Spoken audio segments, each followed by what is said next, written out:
대장주가 확실히 짱이다.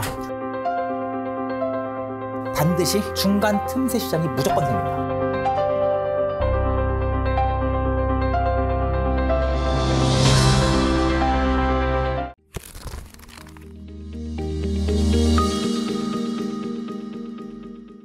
아니 우리가 그 아까 흥 얘기 나왔는데 흥 하면은 사실 어느 나라나 음악과 전통 춤이 다 있어요.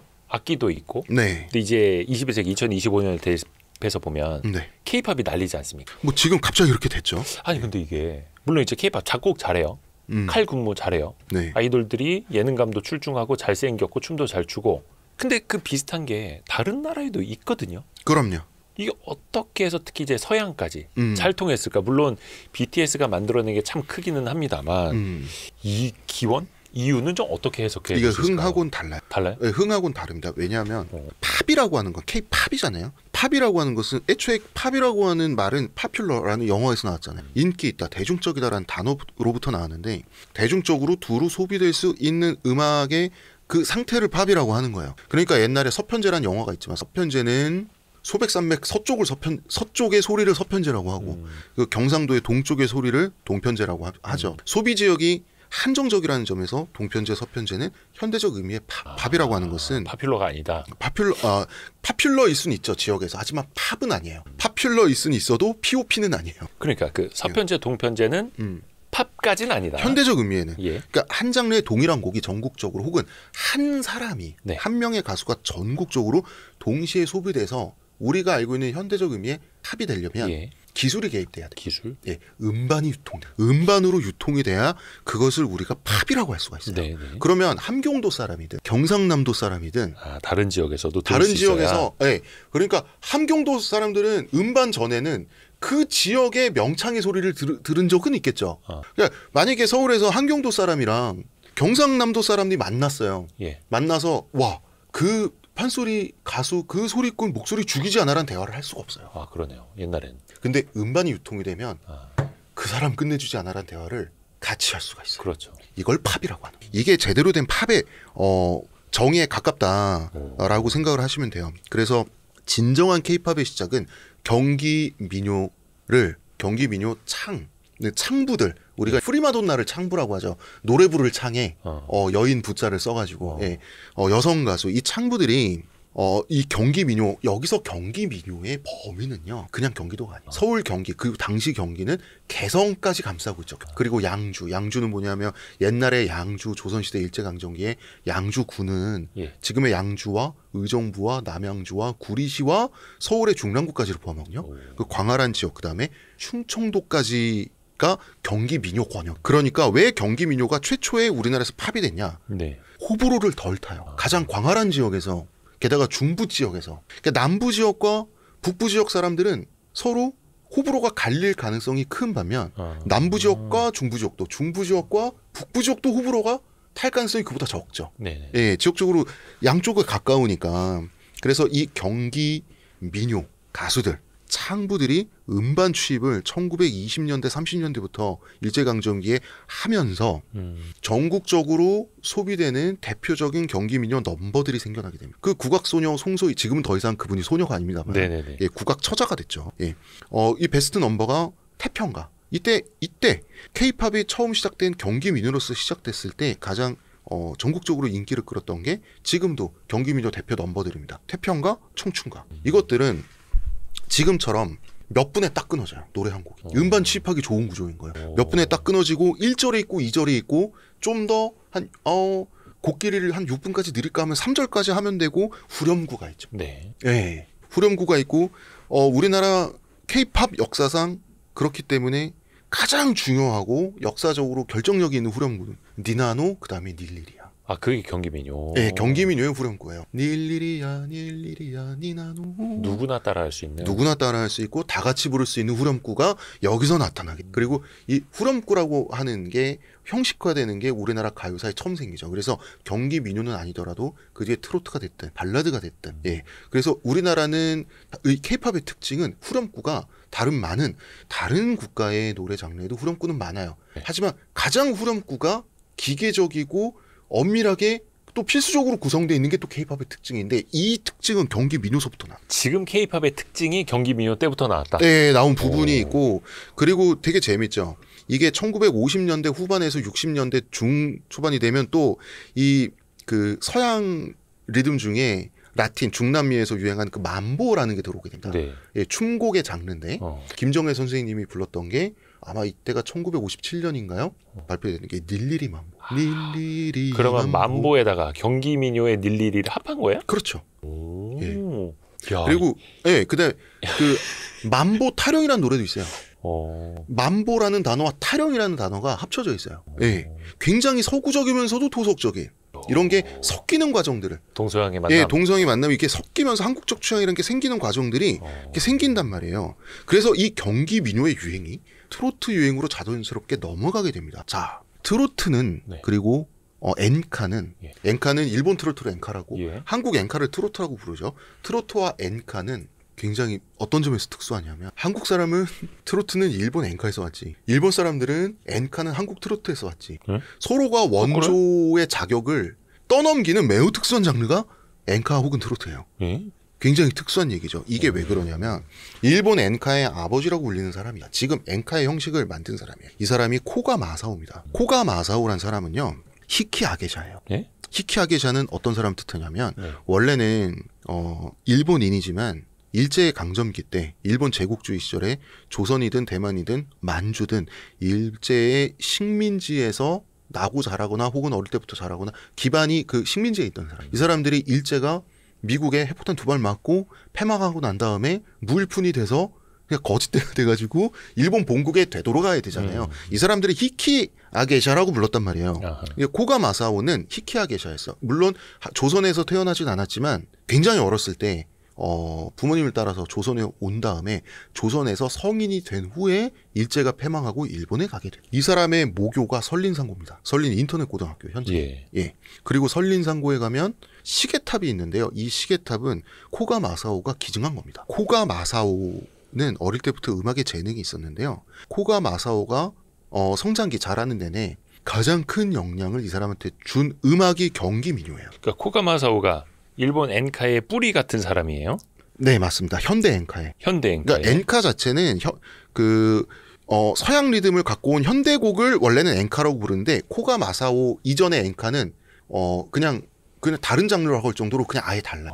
근데 그 사람이 조선에 있다가 네. 일본이 패망하고 나서 일본으로 돌아갔는데 경기 민요에 대한 어떤 그 경험과 취향을 갖고 돌아가게 돼요. 마치 이제 닐리리 만보의 닐리리처럼. 그렇죠. 그리고 코가 마사오는 뭐 꽹과리나 뭐 이런 한국 악기를 여러 개를 연주할 수 있는 상태에서 가요. 그래서 경기 민요의 감수성이나 창법이 엔카에 도입되게. 자, 그러면 이 엔카라고 하는 것은 예. 그럼 이 트로트와 엔카는 어디가 원조입니까? 무의미해요. 이 말 자체가 무의미해요. 그런데 네. 트로트와 엔카의 원조 승부는 현재 트로트 쪽으로 넘어오고 있어요. 이건 일본도 인정하고. 왜 그러냐면 네. 트로트 혹은 엔카를 구성하는 건 서양의 4분의 4박자 그 베이스잖아요. 서양의 4분의 4박자 베이스를 갖고 와서 동양적으로 부른다가 우리식으로 부른다가 트로트 혹은 엔카예요. 네. 그런데 우리에게 4분의 4박자 폭스트롯이 이제 원래는 미국에서 한때 유행했던 그 춤곡의 리듬을 폭스트롯이라고 하는데 폭스트롯에 폭스가 빠지고 트로트만 남은 게 우리나라 트로트 이름인데 폭스트롯. 근데 사실은 뭐 말이 폭스트롯에서 왔을 뿐이지 아까 말씀드렸던 만보에서도 오고 4분의 4박자는 다 왔어요. 예. 서양의 4분의 4박자. 어쨌든 서양의 4분의 4박자를 일본이 만들었나요? 단지 일본이라는 필터를 거쳐서 우리가 도입됐을 거지 일본이 없었어도 일제강점기가 없었어도 우리가 4분의 4박자를 영원히 모르게 됐을 리는 없잖아요. 그렇죠. 하지만 경기 민요의 원래 그 창법과 감수성은 한국인이 만든 거지 그거는 일본에서 뭔가를 주장할 수 있는 게 아니죠. 그러니까 이 4분의 4박자와 경기 민요의 만남을 트로트 혹은 엔카라고 불렀을 때 일본과 한국 쪽에 어느 쪽에 더 공이 있죠? 이거는 8대2나 7대3 정도로 한국이 사실은 조금 더 뿌리가 더 예, 뿌리 가지가 있어요. 더 많은. 근데 옛날에는 잔뿌리가 더 많은. 일본의 이제 음악 평론가들이 인정하지 않다가 이제는 이제 한국 음악의 위상이 커지니까 이제는 거기서 이제 트로트가 엔카의 원조니까 인정하자. 뭐 이런 식으로 또 일본에서 또 이제 그런 식으로 많이 또 인정을 하고 있거든요. 그러니까 나라가 잘 돼야 이런 정당한 인정도 받는 겁니다. 그리고 또 이제 말씀드리고 싶은 것은 경기 민요의 창법을요. 네. 4분의 4박자에 끼워 넣으면서 시간적으로 우그러뜨리잖아요. 그럼 자동적으로 하는 트로트 꺾기 창법이 나오게 돼 있어요. 그래서 이 꺾기는 누가 이런 식의 창법을 누가 의도적으로 만든 게 아니라 경기 민요에서 자연스럽게 4분의 4박자를 만나면서 파생된 거예요. 트로트의 꺾기는 경기 민요의 창법이라는 흐름에 4분의 4박자라는 어떤 그 테트라포트나 어떤 이런 물구비를 만들면 꺾어지는 바로 그 물의 흐름 그 자체예요. 그래서 코가 마사오라는 한 명의 음악 천재를 배출한 게 공이 더 크냐, 아니면 코가 마사오에게 절대적인 영향을 끼친 음악 장르, 경기 민요라고 하는 음악 장르를 수백 년간 형성시킨 공이 더 크냐라는 싸움에서 사실 우리가 좀 너무 유리하잖아요. 네, 그 말싸움을 한다면 약간 그런 거고요. 그래서 일본 사람들도 한국인이 네. 원래 엔카를 잘 부른다는 사실 본능적으로 알아요. 그래서 일본의 유명한 엔카 스타들은 옛날부터 저거 자이니치 아니라는 의심 다 받았어요. 자이니치가 뭐. 제일 한국 아니냐라는 의심을 다 받았고 실제로 끝까지 숨긴 사람도 있고 드러낸 사람도 있죠. 그래서 일본에서 레전드를 찍고 또 이제 김연자 선생님 같은 경우는 지금 우리나라에 와서 활동하고 계시고 그런 분들이 맞아 일본에서 활동을 하셨죠. 그리고 순수 일본인이라고 봐야 되겠지만 미소라 히바리 이런 분들 같은 경우는 또 제일 한국인 아니냐라는 의심 받는 이유가 원래 이 노래는 조선에서 온 사람들이 더 잘 불러라고 하는 거 일본 사람들 알기 때문에 거기서부터 이제 그 얘기가 있었던 거예요. 그러니까 일본의 엔카는 한국 사람들이 잘 부르는데 한국 트로트 가수들이 잘 부르는데 그걸 원래 알아요.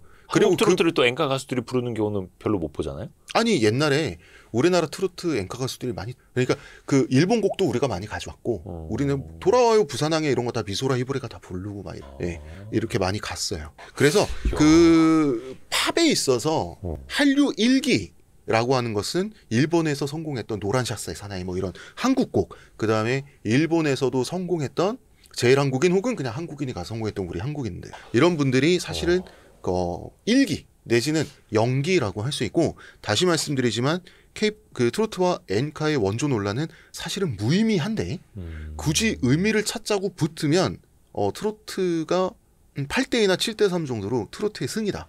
요거는 정해져 있다. 이런 거 들어보면 홍대선 작가님은 거의 한 1960년대생 같아요.